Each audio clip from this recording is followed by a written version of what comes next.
Hay quien, tras años, corriendo detrás de los aplausos del mundo, en una noche de silencio, descubre el vacío del corazón. Hay quien se ha empeñado en conquistar éxitos, acumular cosas, competir en todo, y de pronto se pregunta: ¿qué he estado cambiando por todo esto? En ese umbral, el corazón empieza a llorar. No son lágrimas amargas de autoacusación, sino lágrimas que abren la puerta para que Dios entre. Cuando el corazón sabe llorar, el alma se purifica. Cuando el corazón sabe dolerse por lo que no está bien, el amor se depura y se vuelve claro. Y cuando el corazón sabe arrepentirse, la esperanza deja de ser frágil, porque se aferra al que siempre tiene compasión. Hermanos y hermanas queridos, en medio del ruido y de las sombras de inquietud de este tiempo, cada uno está llamado a detenerse un momento para escuchar el latido del alma.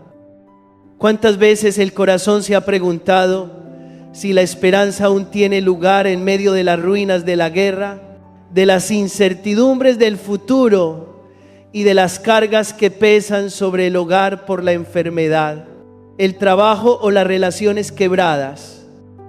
Cuando el espíritu se cansa, es fácil soltar la fe y dejar la vida a merced del destino.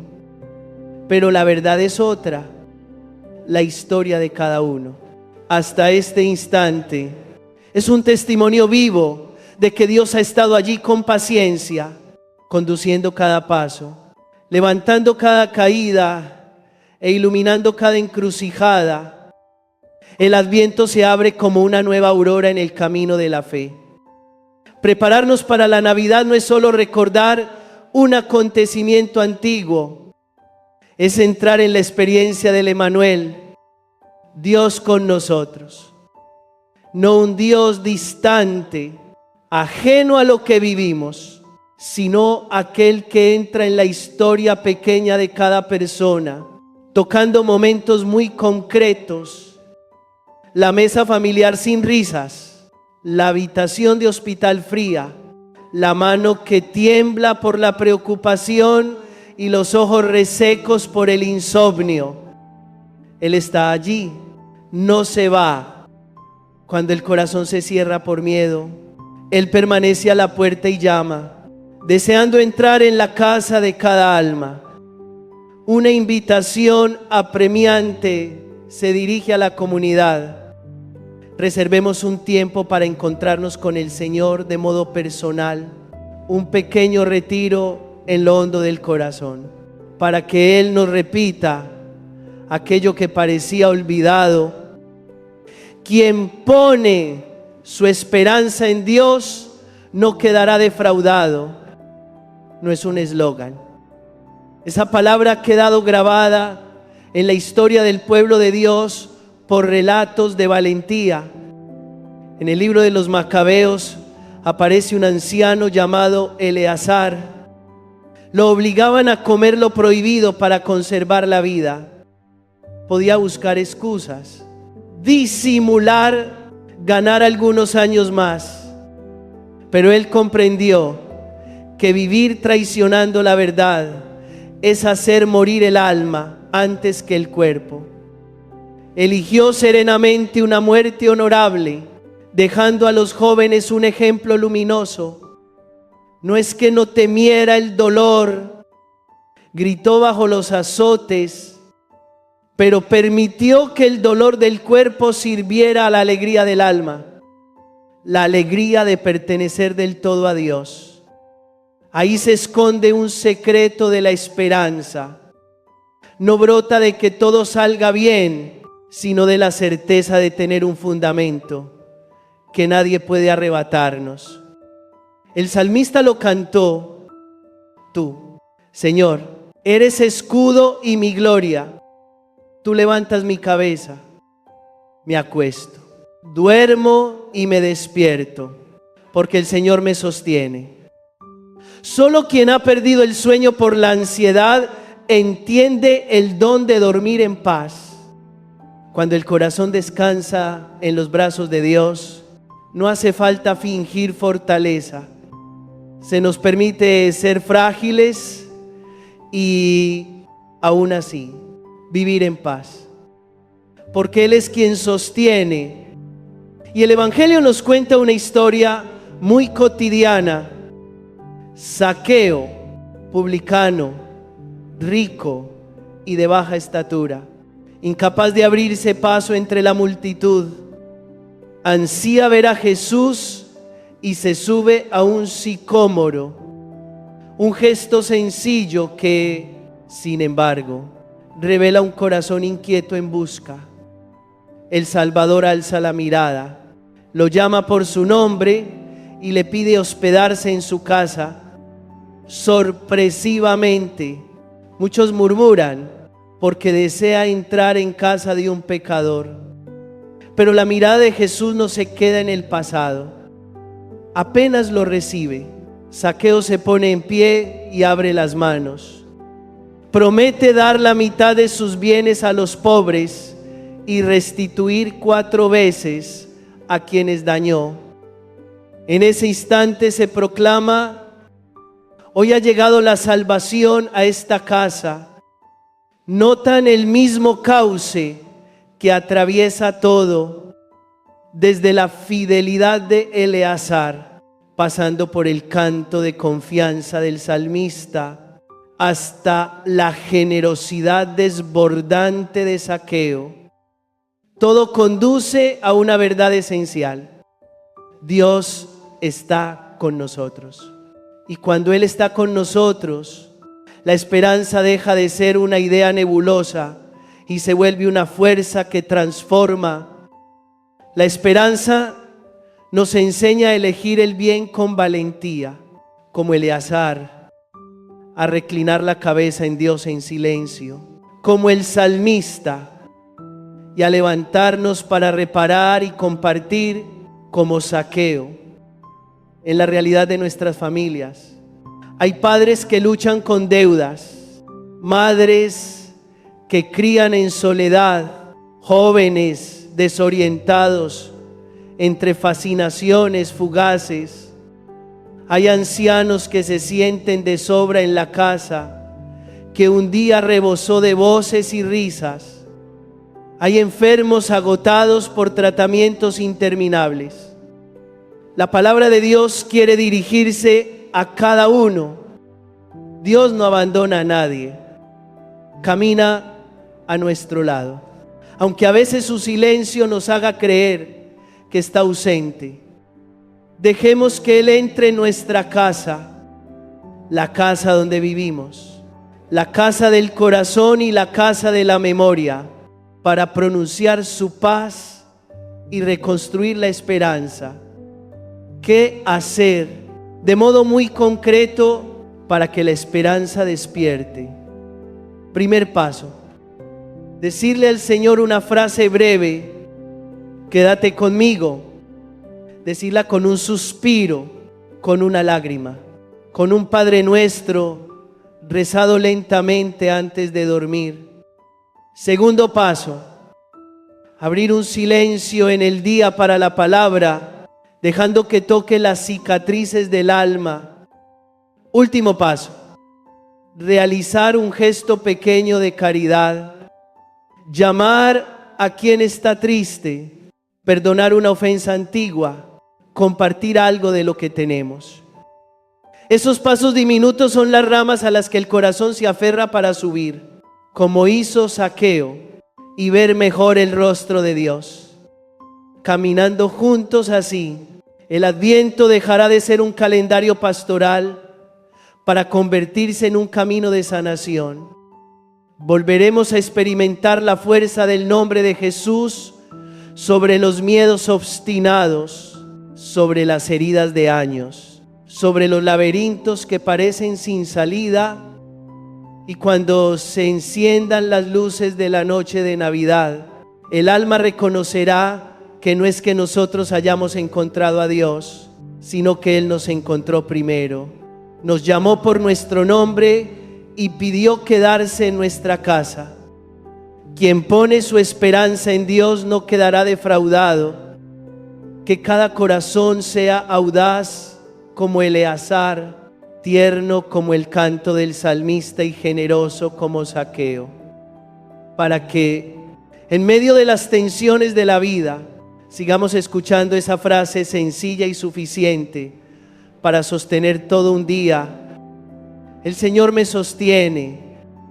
Continuando la reflexión que se ha ido abriendo, la narración se detiene ante el rostro valeroso de Eleazar, un anciano de gran prestigio, conocedor de la ley.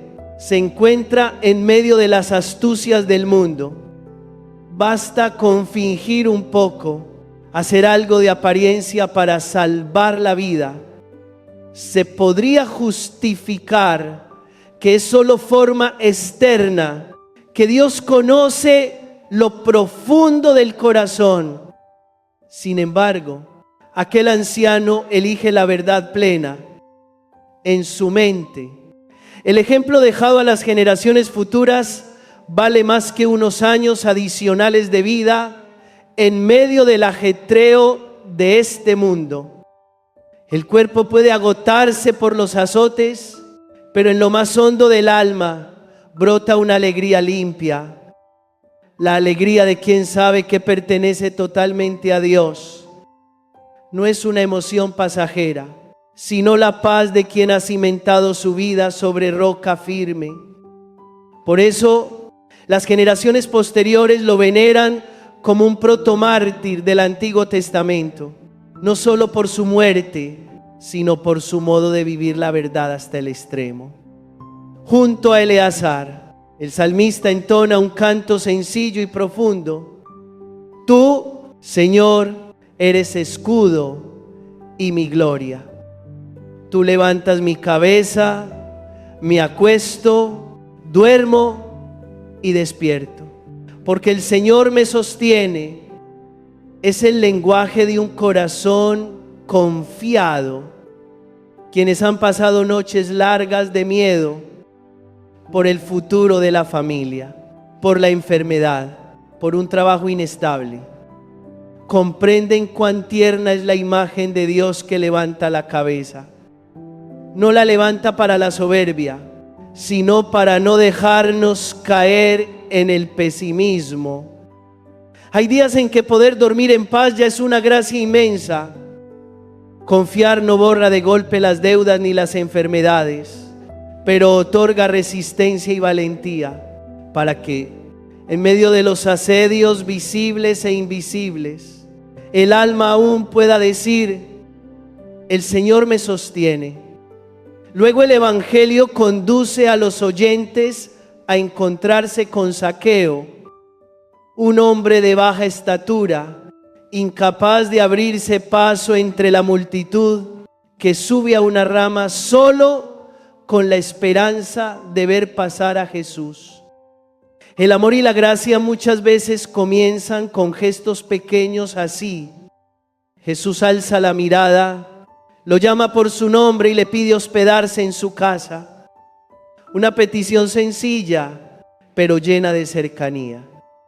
Muchos, orgullosos de su religiosidad, murmuran: ¿por qué entra en casa de un pecador?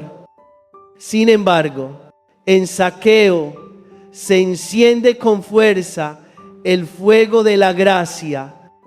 Se pone en pie, ensancha el corazón. Está dispuesto a dar la mitad de sus bienes y a restituir 4 veces a quienes perjudicó.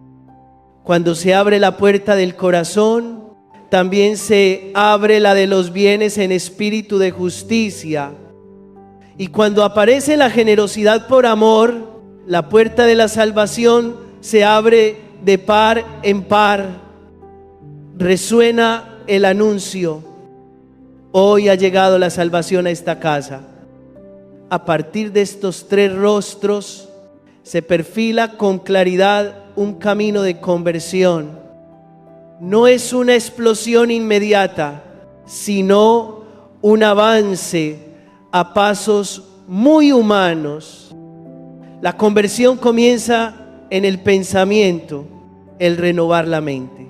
Un itinerario silencioso, pero decisivo, como el hijo menor en la miseria, que de pronto recuerda la casa abundante de antes. Cuando la razón despierta, la persona empieza a decirse la verdad. ¿Cuántas veces la mente corre tras justificaciones? Todos necesitan dinero. Cuando uno está cansado, es normal perder la calma. Todos tenemos debilidades, pero llega un momento en que esas razones ya no esconden la verdad. Hay acciones que están dañando a uno mismo y a los más cercanos. Entonces resuena una pregunta cortante: ¿hacia dónde va mi vida? El cambio en el modo de pensar no es un ejercicio filosófico rígido, es una gracia. Cuando Dios toca la mente y el corazón, lo que antes parecía razonable se vuelve claro. Las prioridades se reordenan. La familia no queda detrás del trabajo. El orgullo no se pone por encima del amor. El yo no antecede a la verdad. Un padre, después de gritar, mira en silencio su rostro en el espejo y comprende que ha traído al hogar la irritación de la calle. Una madre, entre facturas apiladas, descubre que se le escapan instantes preciosos junto a sus hijos. Un joven, tras diversiones que lo dejan exhausto, siente el vacío y susurra: necesito volver. Es la semilla de la conversión, pequeña pero real, brotando en la tierra interior. Cuando la mente se aclara, uno desea reorganizar la vida, no con proclamas, sino con pequeños pasos concretos. Apagar el teléfono más temprano para rezar 1 minuto antes de dormir. Escuchar con paciencia a los suyos sin juzgar. Enfrentar la verdad de un mal hábito y poner un límite nuevo. Escribir aquello por lo que se debe pedir perdón y elegir a una persona para comenzar. Esos pasos silenciosos bastan para cambiar el rumbo de toda una existencia, porque todo cambio duradero nace desde dentro, de cómo pensamos, de cómo miramos a Dios, a nosotros mismos y al prójimo. No temas si al principio el corazón no siente lo que la razón ya entiende. No te desanimes si la emoción no cambia de inmediato. Muchos creen que primero hay que sentir fervor para vivir mejor, pero la gracia suele llegar en la perseverancia silenciosa. Es seguro que Eleazar no se sintió cómodo bajo los golpes. Lo sostuvo la convicción del valor de la verdad. Zaqueo no esperó a ser perfecto. Se levantó y abrió su corazón en cuanto encontró a Jesús. Las buenas emociones llegarán como fruto cuando los actos ya hayan reorientado la vida. Por eso, el primer paso, renovar la mente, es la puerta que abre todas las demás. Desde ese fundamento, la palabra del Salmo se vuelve oración cotidiana. Si clamo al Señor, Él me responde desde su monte santo.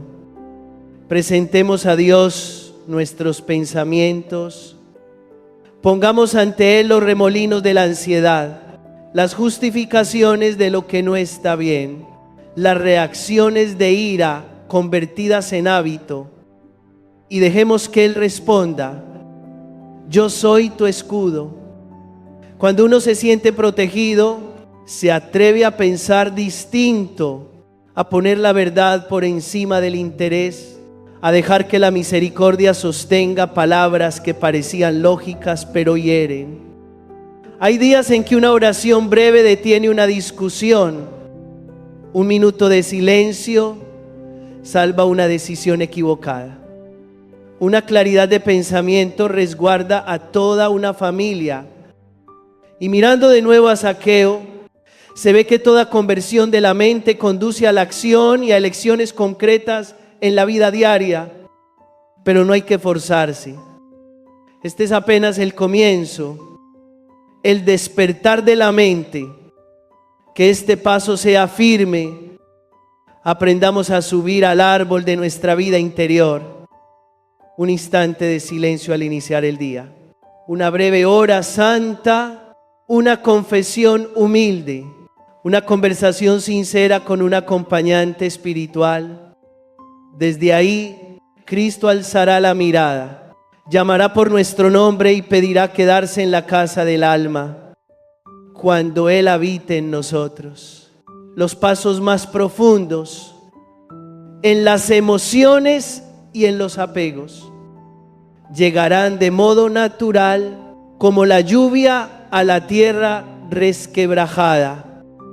Quizá ahora muchos corazones se sientan cercados por exigencias, diagnósticos inciertos, conflictos prolongados. No esperes a la calma para cambiar. Comienza en medio del vendaval. Precisamente en la tempestad cobra vida la frase: Él levanta mi cabeza. Justo en la incertidumbre, la luz de la palabra alcanza para caminar paso a paso. Y entre las dudas ajenas se oye nítido el susurro de aquel que escruta el corazón: tú me perteneces. Que el camino de renovación de la mente avance con ardor, sabiendo examinarnos y responder con verdad, reordenando prioridades, poniendo la verdad y la misericordia por encima de todo cálculo. Desde este cimiento, la ruta se adentrará en el corazón y alcanzará otros apegos. Pero primero, la mente ha de encontrarse con Cristo. Cuando la mente es iluminada, el sendero, aunque sinuoso, aparece nítido, tomado de la mano de Dios, sostenido por el canto del Salmo e iluminado por el ejemplo de Eleazar y Zaqueo. Y entonces vuelve a resonar silenciosa la verdad de siempre: quien pone su esperanza en Dios no quedará defraudado. Como suele recordarnos San Pablo, dejemos que el Señor renueve nuestra manera de pensar, para que de ahí nazca cada día un modo nuevo de vivir. Cuando la mente y el corazón son encendidos por la gracia, los pasos se adentran en un territorio más hondo, el del corazón. Allí, la conversión ya no se queda en razonamientos ni en decisiones puramente intelectuales, sino que se vuelve un dolor santo, una leve incisión del Espíritu que ayuda al alma a mirarse con verdad. Es el momento en que la persona no solo sabe que debe cambiar, sino que realmente siente el dolor por las faltas con las que ha ofendido a Dios. Ha herido a los suyos y ha desviado el rumbo de su vida. Pueden irrumpir muchos recuerdos, aparecer muchos rostros y palabras pronunciadas que siguen como espinas en el pecho. Y en medio de esas punzadas se enciende en silencio un deseo. Ojalá pudiera reparar, ojalá el tiempo regresara. El tiempo no vuelve, pero la gracia siempre abre un comienzo nuevo.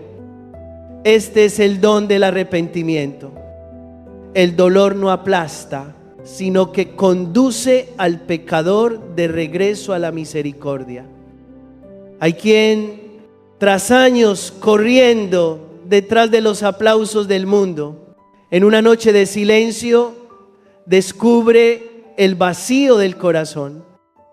Hay quien se ha empeñado en conquistar éxitos, acumular cosas, competir en todo, y de pronto se pregunta: ¿Qué he estado cambiando por todo esto? En ese umbral, el corazón empieza a llorar. No son lágrimas amargas de autoacusación, sino lágrimas que abren la puerta para que Dios entre. Cuando el corazón sabe llorar, el alma se purifica. Cuando el corazón sabe dolerse por lo que no está bien, el amor se depura y se vuelve claro. Y cuando el corazón sabe arrepentirse, la esperanza deja de ser frágil, porque se aferra al que siempre tiene compasión. Sin embargo, el camino no se consuma, sino toca un tercer estrato: la libertad ante todo apego.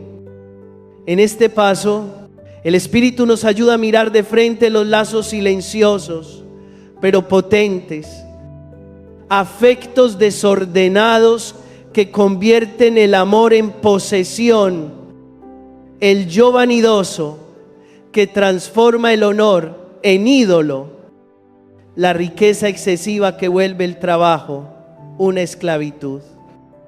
Los vínculos, la dignidad y los bienes materiales tienen su valor. Pero la pregunta es, ¿hemos puesto alguna vez estas realidades en el lugar que solo corresponde a Dios? Cuando lo creado ocupa el trono del Creador, lo que era bueno se vuelve cadena interior. Por eso, la conversión en este nivel es reaprender el arte de la libertad. Amar sin poseer, obrar sin buscar la propia gloria, guardar sin dejar de estar dispuesto a dar. El Evangelio habla de un joven rico, cumplía los mandamientos, tenía buena voluntad de heredar la vida eterna, pero al ser invitado a entregarlo todo para seguir a Jesús, su ánimo decae, no porque su alma fuera mala, sino porque aún no era libre ante sus propios bienes. El deseo de seguir a Jesús era real, pero sus manos seguían aferradas al tesoro.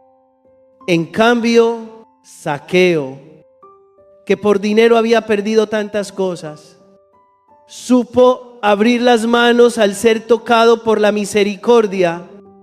Sin largos cálculos, se puso en pie, dio la mitad de su patrimonio y restituyó 4 veces.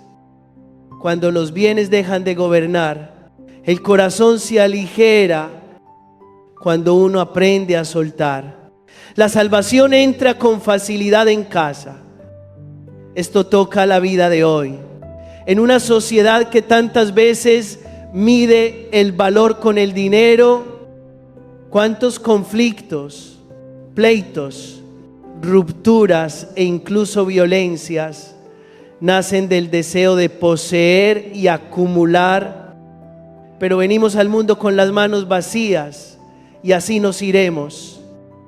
Lo único que finalmente permanece es lo que hemos dado por amor. No es un eslogan moralista, sino la mirada de quien vive libre de verdad. Cuando sabemos que pertenecemos a Dios, disminuye la necesidad de que todo nos pertenezca. Cuando dejamos que Dios habite la casa, las cosas de la casa vuelven a su sitio.